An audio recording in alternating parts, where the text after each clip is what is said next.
नमस्कार, आज का मुद्दा देख रहे हैं आप और आपके साथ मैं हूं अर्पिता आर्या। अहमदाबाद में तेज हवाओं के साथ हुई भारी बारिश ने लोगों की परेशानियों को बढ़ा दिया। बारिश की वजह से अहमदाबाद के हसनपुर, बापूनगर, अमराईवाड़ी और खोखरा इलाके में घुटनों तक पानी भर गया। यही नहीं, भारी बारिश की वजह से शहर की कई सड़कें तालाब में तब्दील हो गई। सड़क पर पानी भरा होने की वजह से एक ट्रक उसमें बने गड्ढे में फंस गया। सड़कों पर हर ओर पानी ही पानी नजर आया। मौसम विभाग के मुताबिक अहमदाबाद में बीती रात करीब 2 से 3 इंच बारिश रिकॉर्ड की गई। बारिश का पानी भरा होने की वजह से शहर के अखबार नगर अंडरपास को भी बंद करना पड़ा है। तो 2 तस्वीरें आपके सामने। सड़क किनारे आप देखिए किस तरीके से गाड़ियां खड़ी नजर आ रही होंगी जो आधी पानी में डूबी हुई हैं। सड़क का ये हाल है, तब्दील हो गया है दरअसल तालाब में।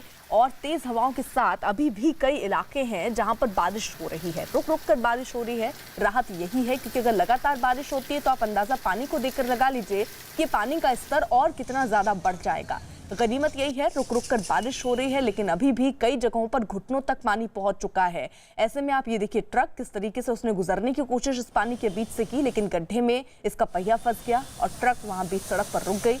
घुटनों तक पानी भरा होने की वजह से यातायात भी आप मानिए एकदम ठप है, क्योंकि ऐसे पानी जहां भरा हुआ है वहां से निकलना बेहद मुश्किल। कुछ लोग जो निकलने की कोशिश कर रहे हैं वो इसी पानी के बीच में फंसे हुए भी नजर आ रहे हैं, जिनको फिर लोग जो है मदद के लिए आ रहे हैं और गाड़ी को बाहर निकाल रहे हैं। तो ये स्थिति फिलहाल अहमदाबाद में है। शहर के जो निचले इलाके हैं वहां पर पानी इस वक्त भर गया है। हालांकि मौसम विभाग का कहना है कि अभी 1-2 दिन और बारिश हो सकती है, यानी मुसीबत जो है लोगों की वो अभी फिलहाल कम होती हुई दिख नहीं रही है। क्योंकि आज की स्थिति आप देखिए, कई जगहों पर बीती रात से ही जो बारिश हुई है उसकी वजह से घुटने तक पानी भरा हुआ है। अलग अलग इलाके अहमदाबाद के जहां पर स्थिति कमोबेश ऐसी ही है।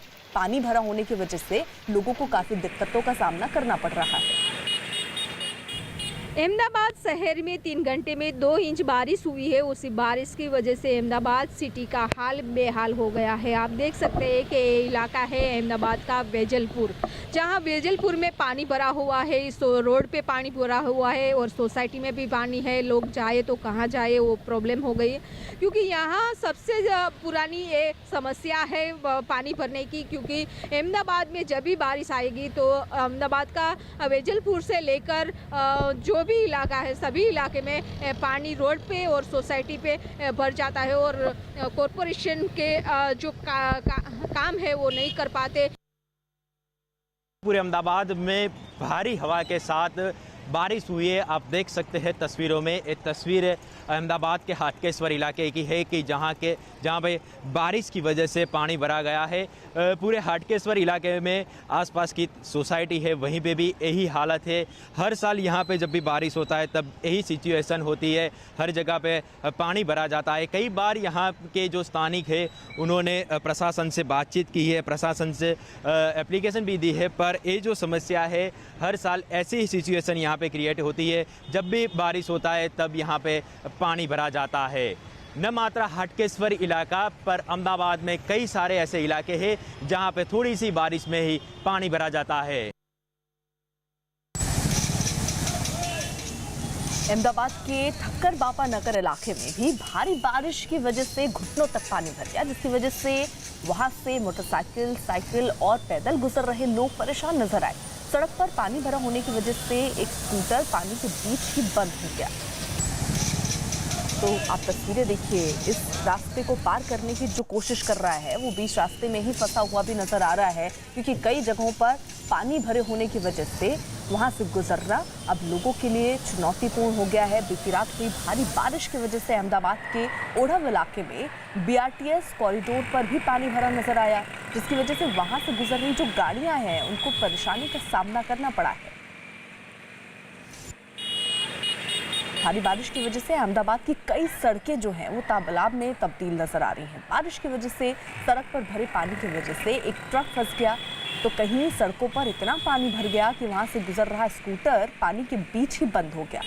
बस कॉरिडोर में भी बारिश का पानी भरा दिखाई दिया। ये तस्वीरें आपके सामने हैं। कई जगहों पर गड्ढे होने की वजह से आप देखिए ट्रक फंस गया। हवाओं के साथ तेज बारिश वहां पर हो रही है।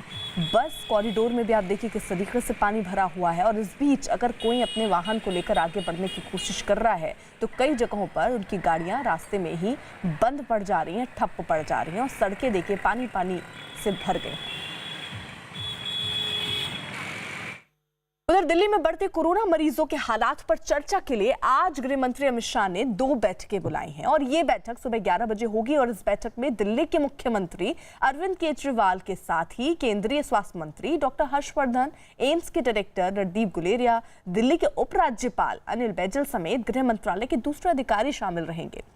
यही नहीं, गृह मंत्री अमित शाह शाम 5 बजे कोरोना पर दूसरी बैठक करेंगे और इस बैठक में दिल्ली नगर निगम के सभी मेयर रहेंगे। बैठकों में दिल्ली में कोरोना के बढ़ते मरीजों पर कैसे लगाम लगाई जाए और स्वास्थ्य सुविधाओं को कैसे बेहतर बनाया जाए, इस पर चर्चा होगी। आज गृह मंत्री अमित शाह दिन में 2 बार दिल्ली में कोरोना के बढ़ते स्तर पर बैठकें करने वाले हैं। सुबह 11 बजे गृह मंत्री ने उच्च स्तरीय बैठक बुलाई है जिसमें केंद्रीय स्वास्थ्य मंत्री डॉक्टर हर्षवर्धन, उपराज्यपाल अनिल बैजल, मुख्यमंत्री अरविंद केजरीवाल, एम्स के डायरेक्टर डॉक्टर रणदीप गुलेरिया हिस्सा लेंगे। इसके बाद शाम को जो मीटिंग होनी है उसमें दिल्ली के तीनों एमसीडी के मेयर मौजूद रहेंगे। तो आज 2 महत्वपूर्ण बैठक दिल्ली के हालातों पर इस वक्त चर्चा होगी कि ऐसे हालात जो दिल्ली के बन रहे हैं, जहां पर केसेस लगातार बढ़ते जा रहे हैं, ऐसे में कौन से ऐसे कदम हैं जो उठाने जरूरी दिख रहे हैं और साथ ही साथ स्वास्थ्य की जो दिक्कतें हैं, अस्पतालों में अगर बेड नहीं है, किस तरीके से उससे मुस्तैद किया जाए, वहां पर स्थिति बेहतर की जाए, इनको लेकर भी ये आज चर्चा होगी। 2 महत्वपूर्ण बैठकें गृह मंत्री अमित शाह लेंगे, जिसमें पहली जो बैठक होगी उसमें स्वास्थ्य मंत्री डॉक्टर हर्षवर्धन, अरविंद केजरीवाल, अनिल बैजल, उपराज्यपाल, ये लोग मौजूद रहेंगे, एम्स के डायरेक्टर मौजूद रहेंगे और उसके साथ ही जो दूसरी महत्वपूर्ण बैठक होनी है उसमें एमसीडी के जो मेयर हैं उनसे मुलाकात होगी और ज़मीनी स्तर को समझने की कोशिश होगी कि आखिरकार दिल्ली में बिगड़ती स्थिति जो कि कोरोना के मद्देनज़र हो रही है उसको किस तरीके से ठीक किया जा सके, क्या ज़रूरी एहतियाती कदम हैं जो केंद्र और राज्यों को मिलकर उठाने की ज़रूरत दिख रही है। तो सुबह 11 बजे दरअसल ये बैठक होनी है और दिल्ली की स्थिति को लेकर बहुत ही महत्वपूर्ण ये चर्चा होने वाली है कि आखिर कैसे दिल्ली की स्थिति को बेहतर किया जाए। 38,000 के ऊपर केसेस दिल्ली में सामने आ चुके हैं और इन सब के मद्देनजर महत्वपूर्ण बैठक। दिल्ली में एक दिन में 2,134 नए कोरोना मरीज बढ़े हैं और इसी के साथ ही अब यहां कोरोना मरीजों की संख्या 38,958 हो चुकी है। यही नहीं, दिल्ली में कोरोना की वजह से होने वाली मौत का जो आंकड़ा है वो भी बढ़ा है। दिल्ली में 57 और लोगों की कोरोना वायरस से जान चली गई। दिल्ली में अब तक कोरोना से 1,271 मरीजों की जान जा चुकी है। दिल्ली में पिछले 24 घंटे में 1,547 कोरोना मरीज जो हैं वो इलाज के बाद ठीक हुए हैं, घर गए हैं। एक दिन में ये अब तक की सबसे बड़ी संख्या है।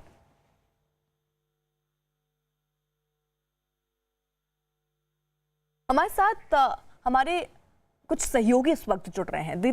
दिल्ली से नीरज कुमार हमारे साथ हैं और साथ ही साथ जावेद भी हमारे साथ जुड़े हुए हैं। जावेद, सबसे पहले मैं आपका रुख करूंगी, शायद आप तक आवाज नहीं पहुंच रही। नीरज का रुख मैं जल्दी से कर लेती हूँ। नीरज, आज ये महत्वपूर्ण बैठक, किस तरीके की चर्चा और क्या गाइडलाइंस या क्या कदम एहतियाती उठाए जा सकते हैं, किसकी संभावना दिख रही है?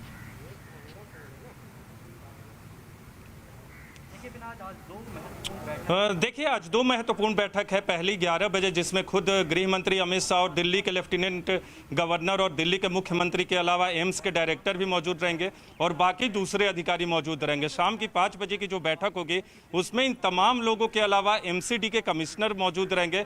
तो एक बड़ा प्लान बनाने की तैयारी है दिल्ली सरकार और केंद्र सरकार के सहयोग से, ताकि दिल्ली में लगातार जो मामले बढ़ रहे हैं उसमें कटौती हो सके। जिस तरह से पिछली बार 2000 से अधिक मामले दिल्ली में एक दिन में सामने आए, तो उससे कहीं ना कहीं केंद्र सरकार और दिल्ली सरकार के लिए चिंताएं बढ़ गई और जैसे सुप्रीम कोर्ट ने फटकार लगाई दिल्ली सरकार की, उसके बाद दिल्ली सरकार ने भी अपनी तैयारी जो है वो तेज कर दी है। तो आज की समीक्षा बैठक के बाद इस बात की उम्मीद है कि जो कोरोना को रोकने की तैयारी है उसमें और तेजी लाई जाएगी। टेस्टिंग की बात हो या फिर क्वारंटीन फैसिलिटी की बात हो, सोशल डिस्टेंसिंग या तमाम चीज़ें जो हैं उसको लेकर सख्ती भरा कदम केंद्र और दिल्ली सरकार की तरफ से उठाया जाएगा। जावेद भी हमारे साथ इस वक्त जुड़े हुए हैं। जावेद, यानी ये महत्वपूर्ण बैठक इस लिहाज से बहुत महत्वपूर्ण है कि दिल्ली में जो केसेस बढ़ रहे हैं उस पर किस तरीके से रोकथाम की जा सकती है। यहाँ कौन कौन से मुद्दे हैं जो दिल्ली सरकार अब केंद्र के सामने और खासतौर पर अमित शाह के सामने रख सकती है? देखिए, जिस वक्त ये मीटिंग हो रही है अर्पिता, हम को ये याद रखना चाहिए 39,000 के करीब दिल्ली में केस हो चुके हैं और 1271 मौत हो चुकी हैं। अभी इस मीटिंग से पहले जो मुख्य फैसला अरविंद केजरीवाल सरकार ने लिया था वो ये कि 10 से 49 जहां पर बेड की कैपेसिटी है उन प्राइवेट हॉस्पिटल्स को कोविड घोषित किया गया है। तो इस तरह के तमाम जो कदम है वो उठाए जाने हैं, क्योंकि दिल्ली सरकार ने आपने देखा होगा कि 31 जुलाई तक वो कह चुके हैं कि 5.5 लाख केस दिल्ली में आ चुके होंगे। तो उस लार्ज स्केल पर तैयारी अपनी करनी होगी, चाहे वो हॉस्पिटल्स बनाने की बात हो, स्टेडियम्स में, चाहे क्वारंटीन सेंटर की बात हो। ये ऐसी चीजें हैं जिस पर बहुत ज्यादा चर्चा आज होंगी। इसके अलावा बहुत सारे एजेंडे हैं बैठक के, जिसमें मुख्यमंत्री खुद मौजूद होंगे, एलजी मौजूद होंगे, कई मेकशिफ्ट जो हॉस्पिटल हैं उनकी संभावनाओं को तलाशा जाएगा। इसके अलावा मेडिकल इंफ्रास्ट्रक्चर का एक प्लान बनाया जाएगा कि किस समय पर कितने केस होंगे और हमारी तैयारी क्या होंगी। तो ये आज बहुत महत्वपूर्ण बैठक है, क्योंकि सीधी दखल खुद गृह मंत्री अमित शाह दे रहे हैं और जिसमें मुख्यमंत्री होंगे, उपराज्यपाल होंगे, एम्स के डायरेक्टर होंगे। तो आज नजर होगी कि जब केस लगातार दिल्ली में बढ़ रहे हैं, लगातार 2000 केसेस रोजाना आ रहे हैं पिछले 2 दिन से हम अगर देखें, तो उस लिहाज से तैयारी बहुत महत्वपूर्ण होंगी और क्या कदम उठाए जाएंगे इस मीटिंग के बाद पता चल जाएगा। जी ठीक है, जावेद रहिए आप हमारे साथ। वहीं दिल्ली में प्राइवेट अस्पतालों में कोरोना मरीजों के लिए बेड की किल्लत के मद्देनजर दिल्ली सरकार ने अहम फैसला लिया है और इसके मुताबिक जिन नर्सिंग होम में बेड की क्षमता 10 से लेकर 49 तक है उनको कोविड नर्सिंग होम घोषित किया गया है। ऐसे सभी नर्सिंग होम को 3 दिन के अंदर खुद को कोरोना के हिसाब से तैयार रहने को कहा गया है। दिल्ली सरकार के मुताबिक दिल्ली के निजी अस्पतालों के 70% बेड भर चुके हैं, इसलिए सरकार ने आंखों के अस्पताल, ENT centre, dialysis centre, maternity home और IVF सेंटर को छोड़कर सभी निजी अस्पतालों के लिए नए दिशा निर्देश जारी किए हैं।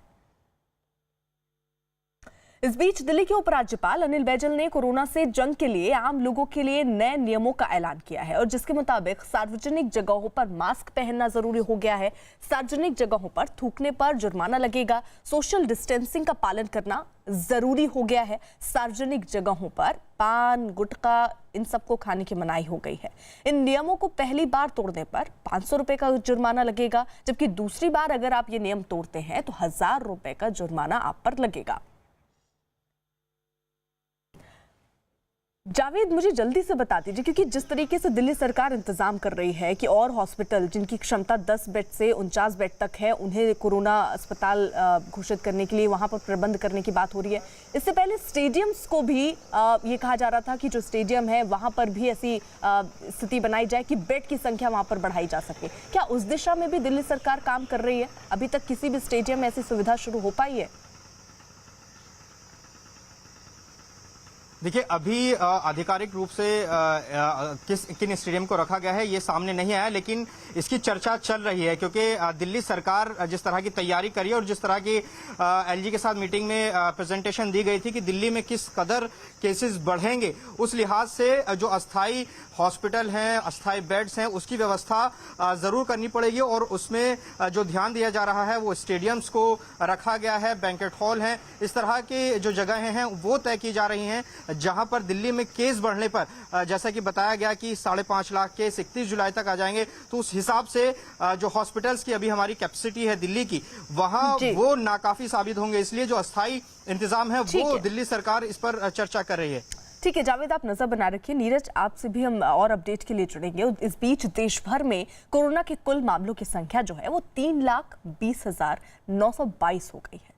पिछले 24 घंटों में अगर हम देखें तो कोरोना के 11,929 यानी करीब 12,000 नए मरीज सामने आए हैं, जबकि पिछले 24 घंटे में कोरोना की वजह से 311 लोगों की मौत हुई है। देश भर में अब तक 9,195 मौत हुई है। हालांकि इसी के साथ थोड़ी सी राहत इस बात की है कि भारत में जो रिकवरी रेट है उसमें थोड़ा सा सुधार हुआ है। 50.59% अब रिकवरी रेट हो गया है।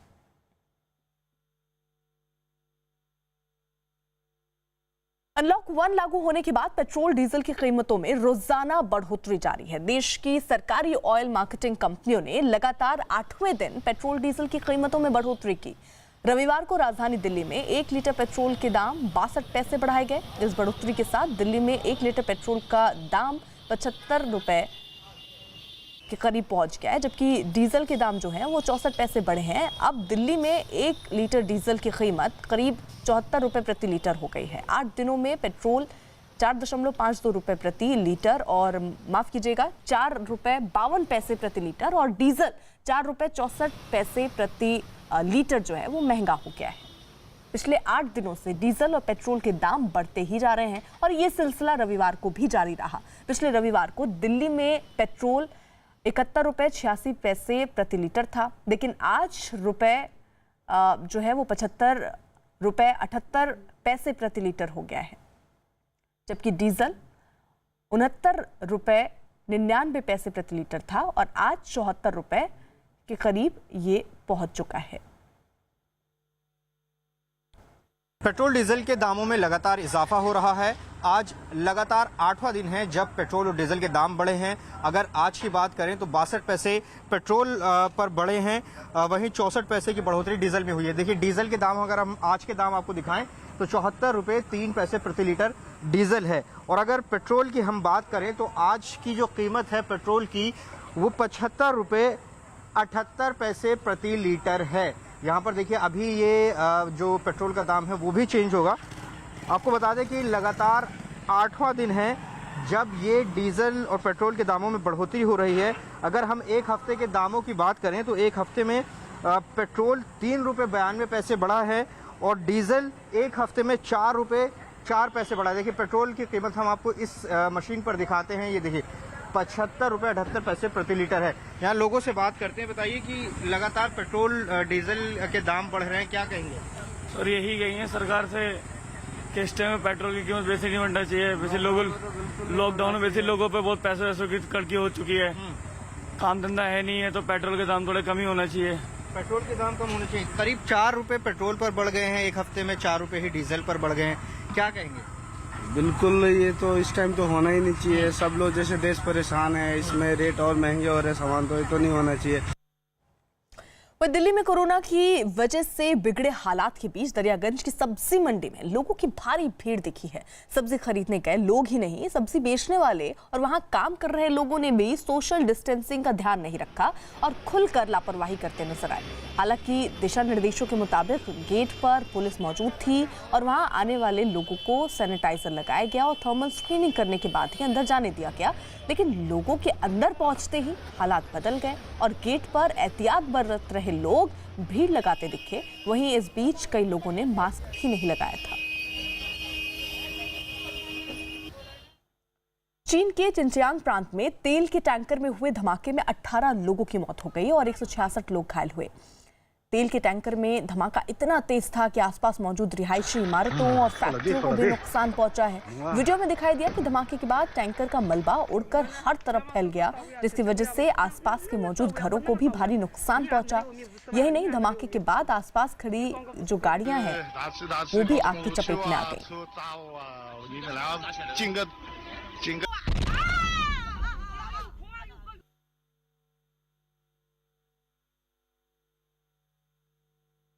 जम्मू कश्मीर के पुंछ में किरनी सेक्टर में पाकिस्तान की तरफ से हुई गोलाबारी की चपेट में आकर भारत का एक जवान शहीद हो गया, जबकि 3 जवान घायल हो गए। घायल जवानों को सेना के अस्पताल में भर्ती कराया गया है। वहीं भारतीय सेना ने भी पाकिस्तान को मुंहतोड़ जवाब दिया है। पवन शर्मा हमारे साथ हमारे सहयोगी और जानकारी के साथ जुड़ चुके हैं। पवन, क्या स्थिति है अभी?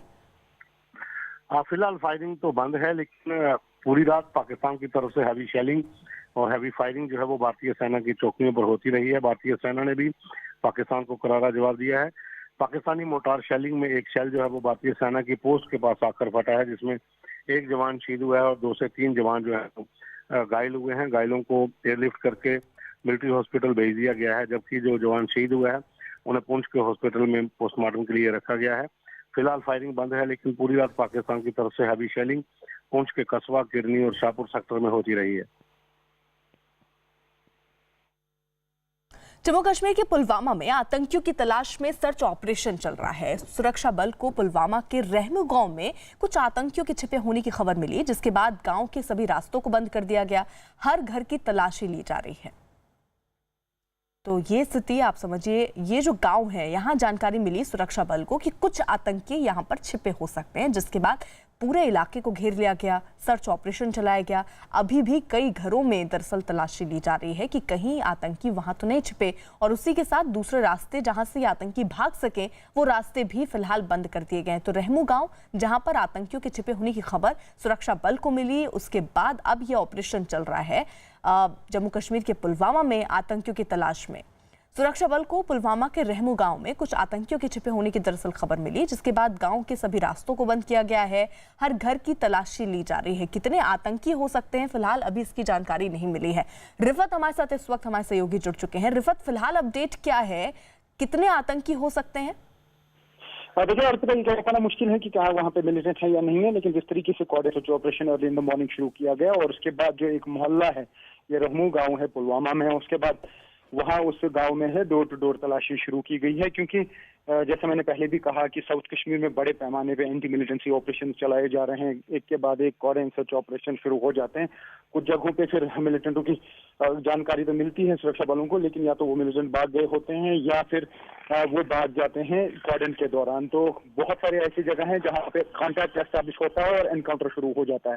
तो अभी तक जो है 16 मिलिटेंट पिछले 7 दिनों में मारे गए हैं, लेकिन कल भी 2 मिलिटेंट मारे गए। लेकिन अभी जो ये कोऑर्डिनेटेड सर्च ऑपरेशन रहमू में शुरू किया गया, वहाँ कोई कॉन्टैक्ट अभी एस्टैब्लिश नहीं हुआ, लेकिन सर्च ऑपरेशन जारी है। अर्पिता, उधर पाकिस्तान उच्चायोग जासूसी कांड के बाद आईएसआई का एक और बड़ा झूठ सामने आया है। पाकिस्तानी खुफिया एजेंसी आईएसआई ने जम्मू कश्मीर के 2 निर्दोष लोगों को पकड़कर भारतीय जासूस होने का दावा किया है। पाकिस्तानी मीडिया के मुताबिक दोनों भारतीयों को गिलगित बाल्टिस्तान से पकड़ा गया। दूसरी तरफ पीड़ित के परिजनों ने आरोप को बेबुनियाद बताया। परिवार के मुताबिक दोनों लंबे समय से लापता थे। इन लड़कों पर ये ठोस दिया गया है और ये लड़के जबरन ये बयान देते हैं कि हमको हिंदुस्तान की आर्मी ने भेजा है जासूसी के लिए। आज की तारीख तक ये लड़के ऐसी एक्टिविटी में मुलव्वस नहीं थे और नहीं है। पाकिस्तान आर्मी के जरिए वहां से वो पता चल गया, पाकिस्तान के अंदर आर्मी के अंदर है। बर आर्मी इल्जाम देती है वहां वो जासूसी करने के लिए आया है, मगर वो जासूसी करने ये बेबुनियाद सब कुछ ये झूठ है। मेहरबानी करके मैं दोनों मुल्कों से अर्ज कर रहा हूँ, मेरा लड़का वापस कर दिया जाए। और इसी बीच बड़ी खबर राजस्थान से आ रही है। राज्यसभा चुनावों से पहले राजस्थान में कांग्रेस की मुश्किलें बढ़ती नजर आ रही हैं। बताया जा रहा है कि राजस्थान सरकार में खाद्य एवं नागरिक आपूर्ति मंत्री रमेश मीणा सीएम गहलोत से नाराज है। अभी तक एक बार भी रमेश मीणा कांग्रेस के वर्कशॉप में शामिल होने होटल नहीं पहुंचे हैं। रमेश मीणा सचिन पायलट के करीबी माने जाते हैं। इस बीच राजस्थान में सियासी संकट के दौरान डिप्टी सीएम सचिन पायलट कांग्रेस की वर्कशॉप को बीच में छोड़कर दिल्ली रवाना हो गए। माना यह जा रहा है कि सचिन पायलट दिल्ली में राहुल गांधी से मुलाकात कर सकते हैं। राज्यसभा चुनाव को लेकर कांग्रेस ने एक तरफ जहां होटल में बाड़ेबंदी कर रखी है, लेकिन दूसरी ओर सरकार के अंदर कैबिनेट मिनिस्टर हैं खाद्य एवं नागरिक आपूर्ति मंत्री रमेश मीणा अब तक होटल में एक बार भी नहीं पहुंचे। रमेश मीणा आप तस्वीरों में देख सकेंगे कि घर पे है लगातार यहाँ पर, हालांकि वो बाहर नहीं आ रहे हैं, बात भी नहीं कर रहे हैं, लेकिन वो नहीं जा रहे हैं। कोशिश की गई रमेश मीणा से कांग्रेस की ओर से, कई दफ़ा रणदीप सुरजेवाला ने बात की है। पार्टी के जो पर्यवेक्षक हैं टी.एस. सिंहदेव ने कहा कि रमेश मीणा को आना चाहिए था, वो नहीं आ रहे हैं। पार्टी हाईकमान को इसकी जानकारी दे दी गई है। रमेश मीणा क्यों नाराज है उसको लेकर पार्टी ने अभी तक खुलासा नहीं किया। रमेश मीणा खुद भी सामने नहीं आ रहे हैं। हमने उनसे बात की रमेश मीणा से, उन्होंने कहा कि वो समय आने पर बात करेंगे। वो समय कब आएगा और किस रूप में आएगा इसका इंतज़ार है। दूसरी तरफ सचिन पायलट दिल्ली चले गए। हालांकि उन्होंने कहा कि उनकी माँ की तबीयत ठीक नहीं है और आज वापस लौट आएंगे, लेकिन अटकलें काफ़ी सारी है। मुख्यमंत्री अशोक गहलोत खुद इस बीच में होटल के अंदर कैंप किए हुए हैं। वो लगातार विधायकों से बात कर रहे हैं। निर्दलीय विधायकों से अलग से बात की, निर्दलीयों की कुछ शिकायत थी। कोरोना के खतरे के बीच एहतियात बरतने के लिए पंजाब सरकार ने पंजाब में वीकेंड लॉकडाउन की शुरुआत कर दी है। शनिवार को ही सारे बाजार बंद करवा दिए गए और लोगों के घर से बाहर निकलने पर पाबंदी भी लगा दी गई। सिर्फ जरूरी सेवाओं से जुड़े लोगों को ही पास होने की हालत में कहीं आने जाने की इजाजत दी जा रही है। वीकेंड लॉकडाउन का पालन करवाने के लिए पुलिस काफी सख्त दिख रही है। हमारे साथ गुरशेर सिंह संधू साहब मौजूद हैं, जो कि डीएसपी सिटी हैं। वो लगातार यहाँ पर ड्यूटी कर रहे हैं और शनिवार शाम 5 बजे से ही लॉकडाउन, जो वीकेंड लॉकडाउन है, उसके नियमों का सख्ती से पालन करवाया जा रहा है। सर, क्या गाइडलाइंस है, अगर लोग एक दूसरी जगह से आ रहे हैं तो उसके लिए क्या है? बिना किसी ठोस कारण के घर से ना निकलें, इसी वजह से ये वीकेंड लॉकडाउन लगाया गया? बिल्कुल, पंजाब सरकार का नोटिफिकेशन आ रखा है, जिसमें कि शनिवार, रविवार और जो भी गेस्टेड हॉलीडेज़ होंगी उन पे लॉकडाउन की जो पॉलिसीज़ हैं बता रखी हैं। और इसके रिगार्डिंग हमने यहाँ पर नाका लगा रखे हैं, क्योंकि कोई भी अनवांटेड मूवमेंट ना हो। तो अगर लोग निकलें तो पास लेके निकलें, वैलिड रीज़न हो बाहर आने का, यही कारण है वीकेंड पर सख्ती बढ़ाने का? जो तो मेडिकल इमरजेंसीज हैं उनमें कोई ऐसे पास की रिक्वायरमेंट नहीं है, लेकिन for other than medical reasons valid E pass की रिक्वायरमेंट है। तो अगर कोई मेडिकल रीज़न है तो लोग अपने घरों से बाहर आ सकते हैं, नहीं बाहर आएंगे तो उनसे पूछा जा रहा है बाहर आने का कारण, और उसके बाद उनको समझाया जाता है, सख्ती करने की बात की जा रही है। पंजाब सरकार ने सख्ती के साथ वीकेंड लॉकडाउन को लागू कर दिया है। अगर आपको कोई भी मेडिकल इमरजेंसी या अन्य कोई ठोस कारण नहीं है तो आपको घर से निकलने पर पाबंदी रहेगी। अगर आप पंजाब में एक ज़िले के अंदर ही जाना चाहते हैं तब भी आपके पास कोई वैलिड मेडिकल रीज़न होना चाहिए। और उसके अलावा अगर दूसरे राज्य से कोई आ रहा है या फिर एक ज़िले से दूसरे ज़िले में जा रहा है तो उसको पंजाब सरकार के कोवा ऐप से ई पास लेना अनिवार्य होगा, उसके बाद ही वो बाहर आ सकता है। हम इस वक्त पंजाब के मोहाली के फेज़ 7 में मौजूद हैं और यहाँ पर ये जो नाका लगाया गया है, शनिवार शाम 5 बजे से नाका लगा हुआ है और यहाँ पर जो गैर ज़रूरी काम से लोग आ रहे हैं उनसे पूछताछ की जाती है। उनको बताया जाता है कि किस कदर ज़रूरी है सोशल डिस्टेंस मेंटेन करके रखना और बेवजह लोग वीकेंड पर बाहर ना निकलें, किसी कारण से ही लोग अपने घरों से बाहर निकलें, ये बताने की कोशिश की जा रही है। मुंबई के सीएसटी और एलटीटी स्टेशन पर यात्रियों की जांच ऑटोमेटिक थर्मल मशीन से होगी और इस मशीन के जरिए यात्रियों और रेलवे कर्मचारियों की जांच सटीक तरीके से हो सकेगी। दावा है कि इस मशीन से बुखार की सटीक जांच होगी। इस मशीन के जरिए बिना संपर्क में आए यात्रियों की थर्मल स्क्रीनिंग की जा सकेगी। इस मशीन को कैप्टन अर्जुन नाम दिया गया है और इस मशीन को नागपुर और पुणे स्टेशन पर पहले ही लगाया जा चुका है। रेलवे ने जब एसी स्पेशल ट्रेन और यात्री ट्रेनों के परिचालन का फैसला किया था तब सबसे महत्वपूर्ण सवाल यही उठा था कि इतनी बड़ी संख्या में यात्रियों की थर्मल स्क्रीनिंग कैसे होगी और साथ ही साथ सोशल डिस्टेंसिंग का पालन कैसे होगा। लेकिन रेलवे ने वो तमाम कदम उठाए जिससे न सिर्फ थर्मल स्कैनिंग आसानी से हो रही है बल्कि सोशल डिस्टेंसिंग का भी पालन हो रहा है। मैं सीएसटी स्टेशन पर मौजूद हूँ। यहाँ पर आर्टिफिशियल इंटेलिजेंस बेस्ड कैमरा लगाया गया है थर्मल स्क्रीनिंग के लिए। जब मैं यहाँ खड़ा हूँ, यहाँ से आप देख रहे हैं मेरे सामने एक कैमरा लगा हुआ है जहाँ मैं जिसकी नज़र में हूँ और ये जो है सीधा मेरे माथे को कनेक्ट करता है और माथे के बाद जो थर्मल स्क्रीनिंग होती है कि आपके शरीर का तापमान कितना है, ये सारी चीज़ें इससे पता चलती हैं। महत्वपूर्ण चीज़ ये है कि आपको एक एक करके अंदर जाना है, यानी सोशल डिस्टेंसिंग का भी ख्याल रखना है। और महत्वपूर्ण चीज़ ये है कि जो थर्मल स्क्रीनिंग है, थर्मल स्क्रीनिंग के दौरान अगर आपका शरीर के तापमान ज़्यादा होगा तो तुरंत वो रेड हो जाएगा और तुरंत आपको स्टेशन परिसर से बाहर किया जाएगा। तो ये महत्वपूर्ण चीज़ है जो टेक्नोलॉजी का सहारा रेलवे लगातार ले रही है। यूपी के मुरादाबाद में किसानों ने अपने खेतों के पास ही सब्जियां बेचना शुरू कर दिया है। आसपास के इलाकों से लोग भी खेतों के पास ही पहुंच रहे हैं और वहां से ताज़ी सब्जियां खरीद रहे हैं। इससे किसानों को दोहरा फायदा हो रहा है। किसानों को अपनी सब्जियों को बाजार तक नहीं ले जाना पड़ रहा है और सब्जियों की कीमत भी सही मिल रही है। लॉकडाउन की वजह से सब्जियों की कीमत कम हो गई थी और किसान भी अपनी सब्जियों को बड़ी मात्रा में बाजार तक नहीं पहुंचा पा रहे थे। वहीं लोगों को भी बाजार की बजाय सीधे किसानों से सब्जियां खरीदना आसान और सस्ता लग रहा है। मध्य प्रदेश के धार में कुछ लोगों ने एक लड़के की बेरहमी से पिटाई कर दी, जिससे वो गंभीर रूप से घायल हो गया। बताया गया कि विवाद गाड़ी को सीज करने को लेकर हुआ, जिसके बाद एक गुट ने दूसरे गुट के एक आदमी को पकड़ लिया और उसकी पिटाई शुरू कर दी। जमीन पर पड़ा आदमी लोगों से छोड़ने की गुहार लगाता रहा, लेकिन उसे किसी ने छोड़ा नहीं। एक वीडियो प्राप्त हुआ, इसमें 10-12 लोग मारते दिख रहे हैं, तो 147-48 में बढ़ा के और 3 लोगों को अरेस्ट कर लिया है। और दूसरी पार्टी की ओर से भी जो रोशन ओझा है और इसके साथी अंकित सक्सेना के, ये भी क्रिमिनल प्रकृति के लोग हैं। इस पार्टी में से भी लोगों की धरपकड़ की जा रही है। रोशन ओझा को आज अवैध शराब में पकड़ा है, जिसको जेल भेजा गया है। हरियाणा के गोहाना में एक दुकानदार की कुछ लोगों ने पिटाई कर दी। आरोप है कि कुछ लोग पहले दुकान में आए और 5 लाख रुपए की मांग करने लगे। दुकानदार के मना करने पर उन्होंने उसकी जमकर पिटाई की।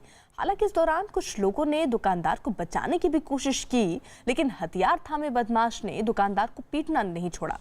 पिटाई की ये पूरी वारदात वहां लगे सीसीटीवी कैमरे में कैद हो गई। वहीं पुलिस ने अज्ञात लोगों के खिलाफ मामला दर्ज कर उनकी तलाश शुरू कर दी है।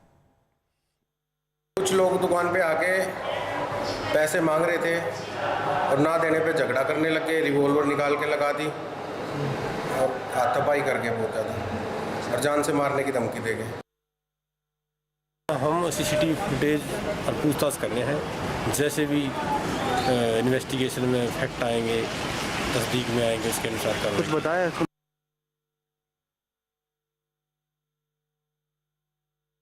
भारत में देश में कोरोना के हालात बिगड़ते जा रहे हैं और इसी को देखते हुए भारत में भी कुछ राज्य हैं जहां पर स्थिति फिलहाल बिगड़ती जा रही है। अगर भारत में कुल मामले देखें तो 3 लाख के पार ये मामले हो चुके हैं और ठीक होने की तादाद भी 1-1.5 लाख से ऊपर हो गई है। इसी के साथ मौत का जो आंकड़ा है वो 9,195 को पार के करीब पहुंच गया है। वहीं अभी जो मरीज हैं वो 1,49,000 के करीब है।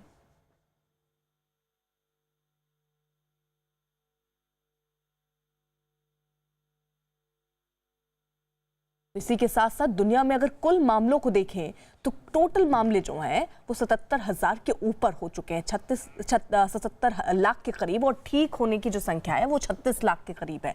मौतें जो हैं वो 4 लाख के ऊपर पहुंच गई हैं और अभी मरीज जो हैं वो पूरी दुनिया में 36 लाख के करीब हैं।